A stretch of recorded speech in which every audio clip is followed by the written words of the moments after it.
Aladdin প্রশ্ন করেছেন, কোন কোম্পানির ঘুমের ওষুধ এবং কয়টি ঘুমের ওষুধ খেলে অজ্ঞানের মতো কাজ করবে? এসব প্রশ্নের উত্তর জনসম্মুখে দেওয়া নিষেধ, কারণ এতে মানুষের ক্ষতি এবং অমঙ্গল হতে পারে। আপনার যদি একান্তই খুবই প্রয়োজন হয় তাহলে একজন মেডিসিন বিশেষজ্ঞের পরামর্শ নিন। তাসলিম ইসলাম প্রশ্ন করেছেন, খুব জরুরি, কোন ঘুমের ওষুধ খেলে একটানা 6 থেকে 7 ঘন্টা ঘুম হবে? দয়া করে একটু তাড়াতাড়ি রিপ্লাই দিন, ওষুধের নাম সহ। আপনি 5-2 mg ট্যাবলেট খেতে পারেন, তবে অবশ্যই ডাক্তারের পরামর্শ নিতে হবে। পরামর্শ ব্যতীত খাবেন না।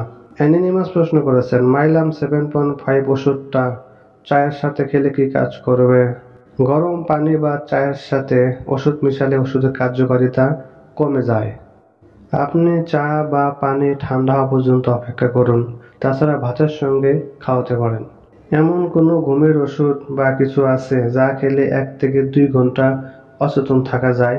এক বন্ধুকে সারপ্রাইজ দেব, কিন্তু একসাথে একই বাসায় থাকি সবাই, এই জন্য এই উপায়টা লাগবে। কি করা যায়?